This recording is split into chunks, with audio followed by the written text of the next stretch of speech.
Thanks for listening to the Women Emerging podcast. Every week we put up a new episode with insights into leadership, practical leadership, seen through the eyes of women leaders of all ages and all sectors from right across the world. Our aim is for women to be able to say, if that's leadership, I'm in. Don't forget to subscribe to the podcast and join Women Emerging on our website, womenemerging.org. That's womenemerging.org for more fabulous free leadership content. Welcome. Julia Middleton here, Director of Women Emerging and your podcast host. This week, I'm talking to Vongai about the things that she's learnt about leading, and she's chosen, as an African woman and as a Zimbabwean woman, 5 objects to illustrate everything that she's learnt. Let me tell you what they are. A yellow dress that you will never forget, a mirror, a water bottle, a picture of her father, who has lovely eyes, and a stone that gets stuck in her shoe sometimes, and that she says is part of her self-sabotaging herself. An interesting concept. But anyhow, let's start with the yellow dress, because it was the yellow dress that started Vongai's journey in leading. 13 to work for your sisters. So, just like any other poor family in my time, I went for a wedding. So as I entered this wedding, my cousins laughed at me because the yellow dress I was wearing had a patch on it, and they thought I was an embarrassment. And I think for me, it meant a lot, that dress, because up until that time, I didn't realize I was poor. I posed, and as an 8-year-old girl, just you can imagine the rejection I felt, the humiliation I felt when my cousins who were same age with me felt that I wasn't good enough to be around them. But this shifted my whole trajectory, because I remember when I went to school, my teacher asked me how my weekend was. I told her what had happened. And this woman said, look at me. She said, Vongai, I want you to know this. You are enough. You are enough, and you have got everything that it takes to be you. And that became a whole change of my whole trajectory. And this has hugely influenced even how I lead. Because as far as I'm concerned, just ensuring that no matter where people are coming from, they are just enough and anything is possible. Because when I look back now at that Vongai, 8-year-old Vongai, who was on path to getting pregnant, just like her 2 sisters who had gotten pregnant at 13, to where I am now, they're just 2 different things. So when I look at this yellow dress, it reminds me that anything is possible when you work on the right mindset, regardless of what people around you say. It's not easy. I won't say and sit here that it was an easy leadership journey or it was an easy journey. It was tough, but this is just a reminder of, anything is possible. What did the yellow dress look like, really? When you had it on, what did it look like? At that point, when my cousins were laughing at me, it was very short, because I remember my mom had bought it for me 4 years prior. So she used to buy oversized dresses to make sure you grow with it. But for me, it looked so pretty because it had nice ribbons, and I would show off and wear it every Sunday. It was my Sunday best. So I just loved it. Did you ever wear a yellow dress again? No. I did not, actually, until I think for years, up until 2 years ago, because for me, it had both some painful memories, the color yellow, but also hope. So it was 2 years ago when I started embracing that side of me, thinking, had it not been that yellow dress, who knows where I could have been? Perhaps right now, I would have been carrying my 6 children, living in some shanty town of Zimbabwe, and not caring about anything but anyone, and struggling and still, perpetuating the vicious circle that I was in and my family was in. How do you prevent yourself? Well, how do you balance feeling that you're enough with too much pride. You know, when you begin to think, when you become too much yourself, you begin to develop a big head. Not, I know you haven't got one, but how do you balance that? I'm enough, but I'm not going to develop a big head. How do you do that? Yeah, that's a tough one, really. It's a battle that I've seen struggling with over the years. And sometimes I see myself becoming a pendulum where on one hand, I'm thinking, I just need to affirm myself and think I'm enough. And then when I do too much of it, it moves into elements of pride, where I start seeing pride really creeps in. And some of the ways that I've been able to just check that is when I'm starting to feel a bit of balance, or something just niggles inside me and you think, gosh, I think your ego is kind of going into the pride route. And then sometimes I feel when I question my intention and my motives. So as long as it becomes all about me, for me, I know that I'm just tampering in the wrong territories.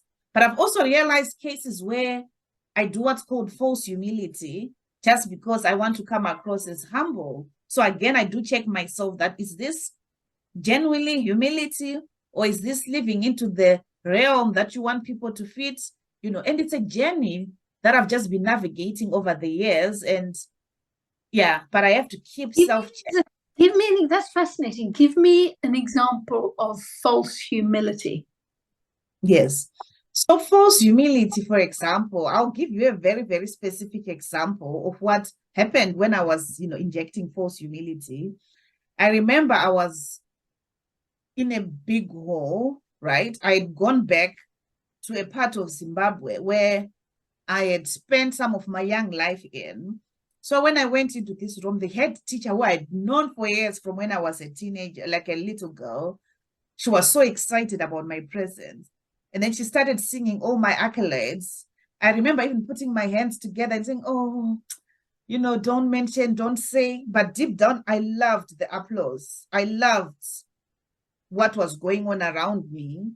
So I knew that everybody else around me thought, gosh, she's so humble. Having achieved all this, she's still coming across as if she doesn't want people to say. But parts of me were saying, keep saying it. I'm just loving hearing this. So for me, that's an example, if I'm just going to be completely vulnerable, of sometimes when I've showed up with false humility. How interesting. And I suppose that leads into your next object, which is that mirror. In fact, it's two little mirrors, isn't it? Yes.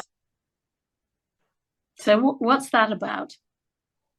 So one thing this mirror represents for me is that you cannot lead by looking through the window, but also through the mirror, right?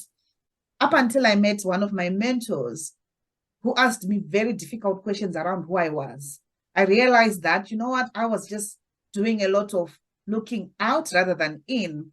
So this taught me a lot around, for you to be able to lead others effectively, the internal job, the self-work is equally important. And it reminds me of most often the tip of an iceberg, that sometimes I was doing, that 10%, I was doing 90% of leadership work, trying to solve the 10%, but the 90% that was below the parapet, all the brokenness, all the insecurities that I'd faced over the years, I wasn't tapping to that. But unfortunately, those things leak. So every time they leak as a leader, it has taught me that spend enough time looking through the mirror, not just through the window. When you say leak, what do you mean? So when I talk about leaking, sometimes when I'm under pressure, those things leak. For example, because of how I grew up, my dad was very, I grew up in very patriarchal societies where as a woman, I had no voice, right? So I grew up sometimes trying to fight the system. So when I call leak, sometimes I would get so angry with the system and I'll get so impatient with the system. So, but having grown up, I've learned tactics of working around either my anger, my impatience, etc. But when I'm under pressure, those things leak. I've realized that I might not have fully overcome it, but when I'm under pressure, I see myself getting impatient. I see myself almost trying to be sometimes labeled as an angry Black woman because those things leak. And I'm not saying those leaks are always good or bad, but sometimes they sting. I remember even things around being hierarchical because I grew up in societies that were very hierarchical, but I call myself a leader that's not hierarchical. And having said all these things, when I'm under pressure, I tend to hierarchy sometimes, which for me, I call it a leakage. That is a really wonderful concept. So, and actually, let me just pick up one bit of it. So when you look out of the window, what do you see? I see everything that everybody else is doing wrong. I can see, like if I look, there's a window behind me here. I see trees. I see that the land is, not as smooth. I see everybody else and everything else apart from myself. And it's all their fault. Of course. So it becomes all their fault. And this gives me, I think I'm almost taking myself off the hook because it becomes any interaction that doesn't go well, it's their fault, somebody else's fault.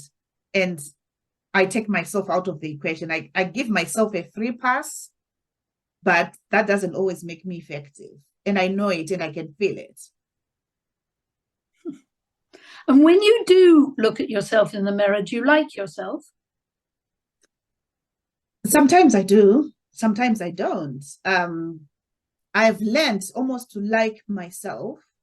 And there are times when I'm under pressure and almost operating on empty, which I'll talk about, I might not like what I see, but now I've learned to embrace my imperfectionism.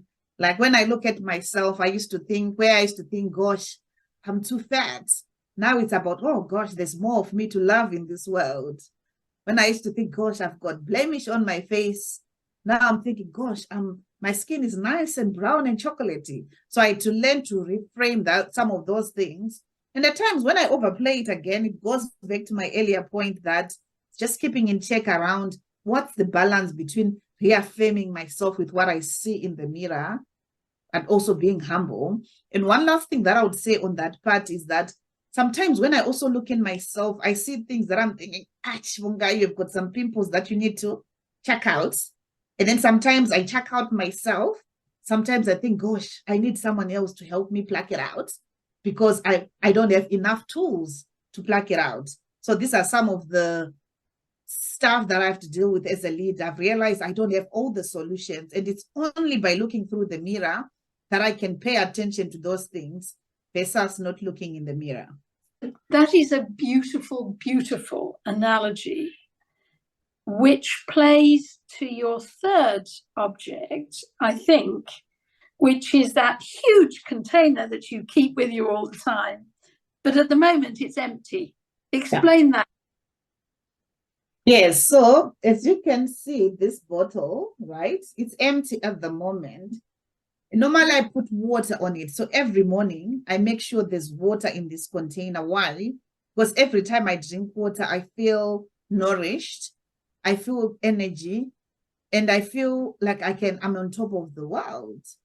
And then anytime I don't drink water, I see it start to feel my energy is going low. And for me, I feel like I'm off kilter, one way or another.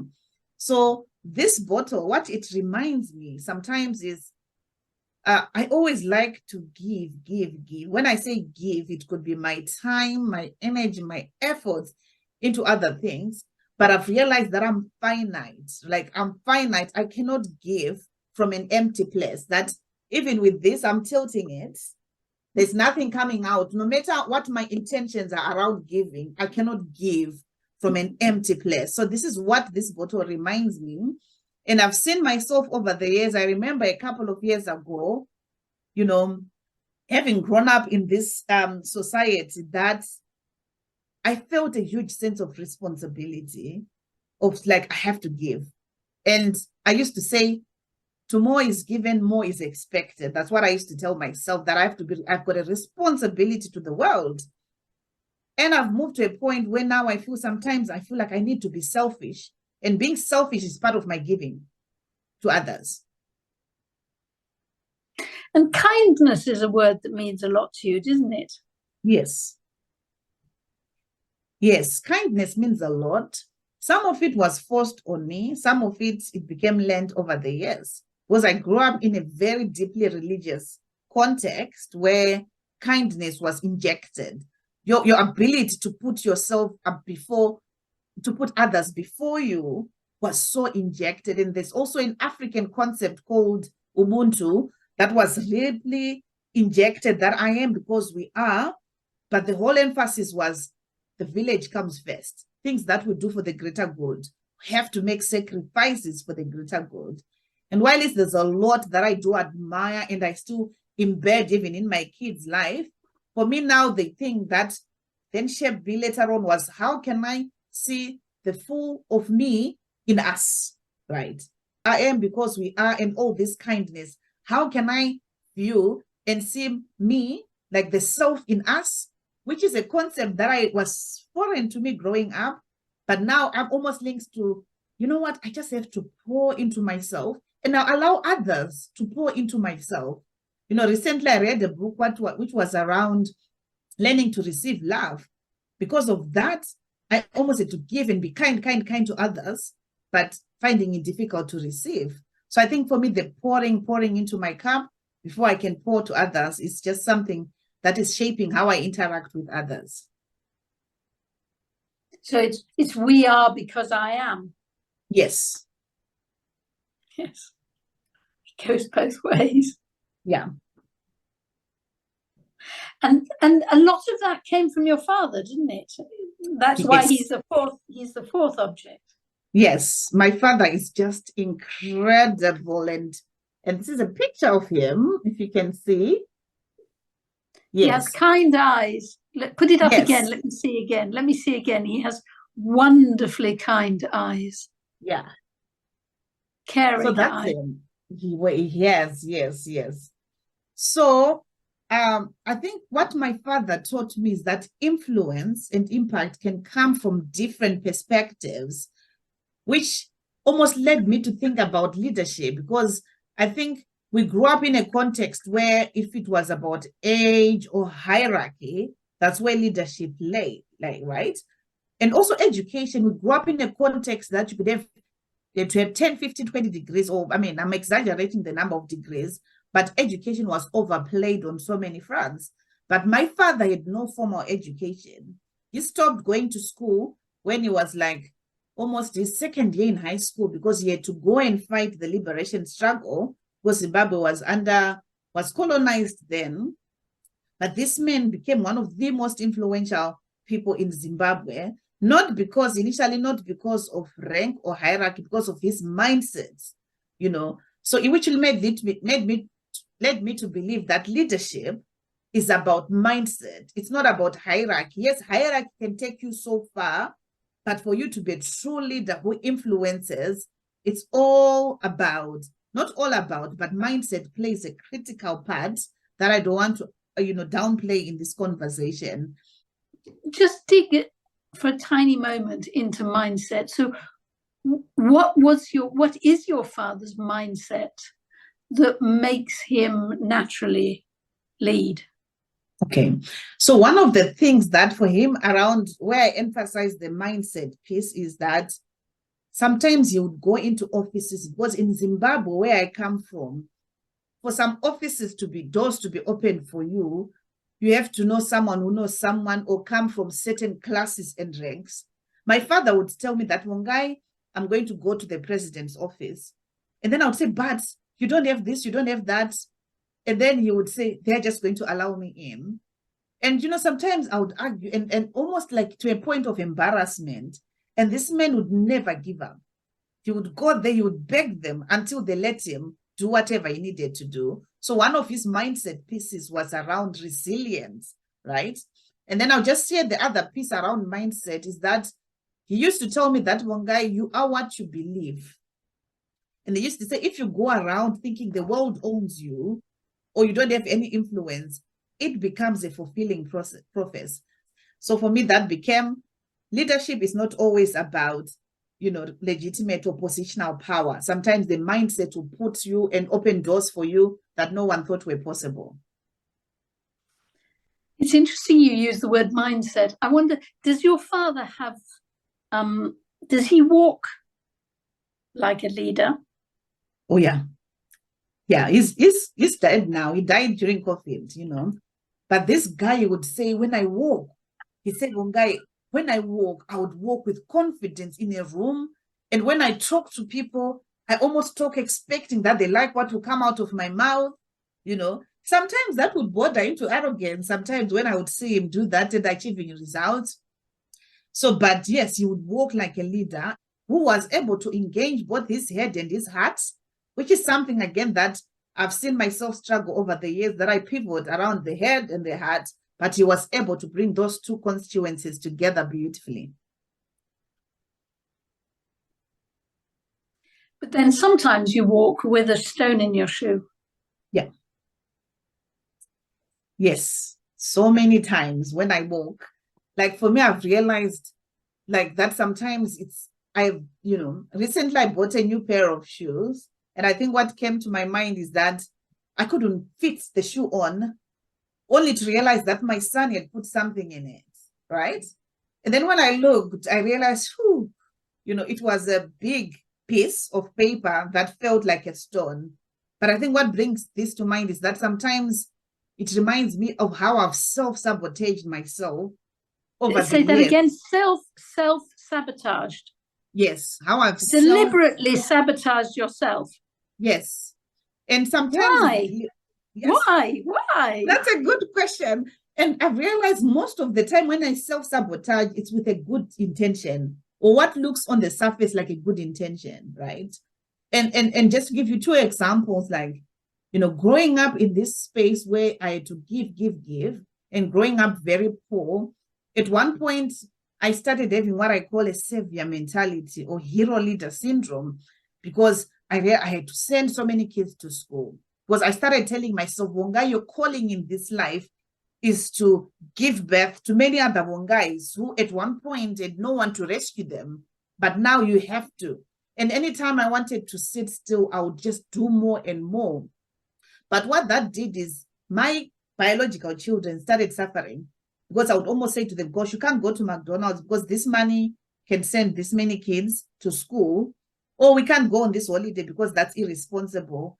And then sometimes I would give from an empty place. So over time, those very same thing that I had celebrated and same community started despising me because I was almost overplaying my strength of giving and being there for others. It then moved into this realm where I started almost micromanaging and wanting to control the beneficiaries around. Oh gosh, I'm sacrificing this. Why are you doing that? But it was coming from a place that I've overplayed. I haven't posted enough. And for me, that became self-sabotaging, because on one hand, I knew that what I was doing was wrong. But the chemistry that it produced in me, the way it almost also fed to my ego, which on the surface I wanted to deny. And then 3, this whole lie that I told myself that I'm just meant to be in this world to serve these people. I think for me, that became that rock that no matter how nice my shoe is, as long as that rock exists within my shoe, there is no way I can wear it and this shoe will not be useful. And that shoe is me. That no matter, as long as I have got what I call clouded baggage, the waters in me cannot flow until I unclog myself, until I unclog this shoe. And I think this is something I keep reminding myself as a leader, that as I'm trying to pour, A, what's my intention in what I'm trying to do? And B, what is around me that I need to remove to be able to live fully and walk fully into what I need to walk into. Are you sure it's really sabotaging? Isn't it just being a remarkable person who wants to help other people? I think it's self-sabotaging for me in some elements, and I'll say why. Because going back to the mindset piece, because sometimes if it's all clean, because sometimes I self-sabotaging because it's always at my expense, always at my expense of my health. I end up sleeping 3-4 hours because I need to sort this and out. I end up not having enough money sometimes to do what I need to do with my biological children and my husband. So it means it's almost like solving one problem, but creating another. Like, those polarity managements, you think if I do this side and overextend that side, it causes problems, this other side. So for me, I'm thinking, how can I get the best of both worlds? Because I love to give, and I won't take that one away. But also, how do I balance? So just that dance, it's a continuous journey that I find myself trying to navigate as a Black woman who's living predominantly in a white-dominated world, trying to make an impact for myself, but trying to honor my roots. So for me, sometimes it's like walking on jelly. But one thing that I'm also grateful of is that as I continue to navigate that dance, is that sometimes I get the tune right, sometimes I don't. But it goes back to this whole idea around how do I continue to be generous and empathetic with myself as I just navigate this whole dance, sometimes where I self-sabotage myself. And that's what your new book is about, isn't it? Yes. It's called Lead, Don't Self-Sabotage. And I think I shared about 7, 8 like different syndromes that we as leaders experience. And I think what's so unfortunate about a syndrome is if left unchecked, it will undo all the goodness that we are trying to do. But it's a continuous journey. A journey that began with a yellow dress, of course. Yellow dress. I call it my yellow dress moment. And now, sometimes when I'm walking down the streets, I see yellow, I can't help but smile. Because now I'm thinking, because of this, it made me who I am. I think I'm going to be smiling with you. Thank you so much, Vongai. That was delicious. I take 3 thoughts with me. 1, that expression you used, that you have to start with the internal expedition into yourself as a leader before you start exploring the outside world. I think that's very beautiful. And your point is that if you don't do that, and if you jump that stage, it leaks. It leaks. That's a very visual word. It leaks, and it always leaks at the wrong time. The second one is the concept that leading is in mindset and not in age or hierarchy, which in many cultures is quite difficult to recognize. It's all about mindset. And then the last one is this concept, of course, of sabotaging, and how easy it is to begin to sabotage yourself because you sort of plonk hero leading onto yourself and carry it on your shoulders only to inevitably fail. I thought that concept of self-sabotaging was fascinating. But yes, I wonder if every big expression in the world actually works in reverse too.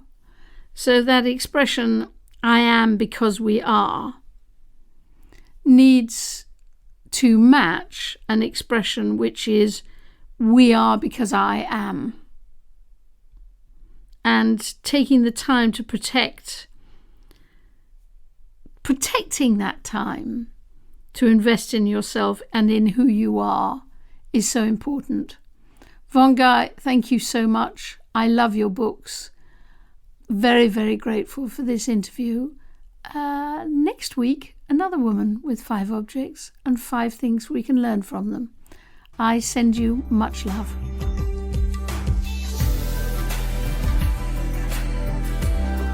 To become part of our movement and share your thinking with us, subscribe to the podcast and join the Women Emerging group on our website at womenemerging.org. We love all of the messages you send us. Keep them coming.